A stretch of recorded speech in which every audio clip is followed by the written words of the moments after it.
তো hello guys, দেখতে পাচ্ছ আমি আমার চান হয়ে গেছে। চান টান করে আমি এই বালকনিতে আসলাম। তো এটা হচ্ছে পেছনে বালকনি। তো দেখো আমি এই মাত্র আমি আসলাম বালকনিতে দাঁড়িয়ে আছি। আর এই বালকনিটা খুবই ঠান্ডা মাদের পেছনে বালকনিটা। আর পেছনে আম গাছটা খুব সুন্দর হাওয়া দেয়। দেখতে পাচ্ছ আমাদের পাখিটা খেলছে, তো আমাকে দেখছে আর খেলা দেখাচ্ছে আমাকে। দেখতে পাচ্ছ আমি ওর সাথে কথা বলে যাচ্ছি। দেখতে পাচ্ছ কি খেলা দেখায়, দেখো কি বলবো, মানে খুব ভালো লাগে আমার পাখিটাকে। সবসময় ওর সাথে আমি কথা বলতেই থাকি যখনই আমি আসি। তো তারপরে কদিন পর আমাকে আর দেখে না, তো তারপর আমাকে ভুলে যায়। যখন আবার আসি তখন আবার আমার কথা বলে। তো চলো ওদিকে মা রান্না করছে, তো চলো দেখায় শেয়ার করি। তখন মা পার্শে মাছ নিয়ে এসছে দাদা। তো মা পার্শে মাছটা এখন ভাজছে। আর কাটা মাছও নিয়ে এসছে দাদা। তো দেখো মা আজকে দু রকমের মাছ হবে বাড়িতে। তো এটা হচ্ছে আলু বেগুন দিয়ে পেঁয়াজ দিয়ে রসুন দিয়ে মা বানাবে পার্শে মাছটা। মা পার্শে মাছটা দারুণ বানায়, মানে কি বলবো, খুব ভালো বানায়। আর ওদিকে কাটা মাছটা বানাবে, বড় মাছটা আদা বাটা জিরা বাটা দিয়ে। তো মা এখন বানাচ্ছে পার্শে মাছটা, দেখতে পাচ্ছ। তো মা এদিকে রান্নাটা করছে। আর এদিকে দাদা অনেক সবজি নিয়ে এসছে।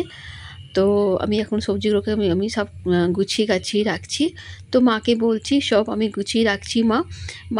মা বলছে সব গুছিয়ে গাছিয়ে রেখে দেই ফ্রিজে। আমি আমি মাকে বললাম ঠিক আছে, আমি রেখে দিচ্ছি। তারপরে আমি ওদিকে সব কাজগুলো টুকটাক করছি মায়ের। আর দেখো মাকে বলছি মা এটা রাখবো ওটা রাখবো। মা বললো হ্যাঁ সব রেখে দে ফ্রিজে, ঢুকিয়ে রেখে দে। তো মাকে আমি দেখিয়ে রাখছি। মা এটা এটা এনেছে দাদা, ওটা এই সবজি নিয়ে এসেছি, ওই সবজি নিয়ে এসেছে, সব বলছি মার সঙ্গে গল্প করছি, কথা বলছি। আর সব সবজিগুলো আমি রাখছি সাজিয়ে। তো অনেক সবজি নিয়ে এসছে। আসানসোলে না সবজিও প্রচুর দাম, অনেক দাম। তো বলো তো এটা কী, পেঁপে না এটা শশা? আপনারা বলুন তো এটা কি? এটা হচ্ছে কিন্তু পেঁপে, শশা না, এটা হচ্ছে শশা। একদম লাগছে শশার মতন। তো ওটা পেঁপে। তো দেখো আমি সব সবজিগুলোকে আমি সাজিয়ে রাখছি ফ্রিজের মধ্যে বাস্কতে। দেখতে পাচ্ছ এটা ভিন্ডিটাও রাখছি। মাকে বললাম মা ভিন্ডি সব রেখে দিচ্ছি সাজিয়ে। আর টমেটো রেখে দিচ্ছি, টমেটোরের চাটনি, টক ডাল খুব ভালো লাগে, মাও বানায়, আমার শাশুড়ি মাও বানায়। টক ডালটা খুব ভালো বানায়। তো চলো আমি এখন রাখি ফ্রিজের মধ্যে ঢুকিয়ে রাখছি। তো মায়ের কাছে এসেছি, তো মায়ের কাজটা করতেই হবে, মেয়ে আছি।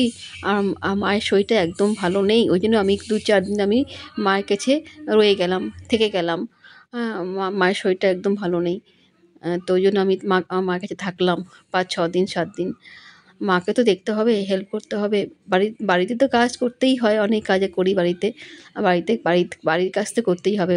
ওখানে তো শাশুড়ি মা আছে না, বয়স্ক।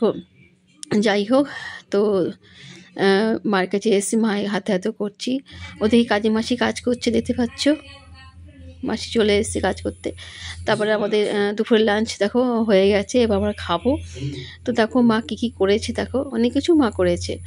যখনই আমি আসি তো মা আমার জন্য অনেক কিছুই করে, দেখতে পাচ্ছ।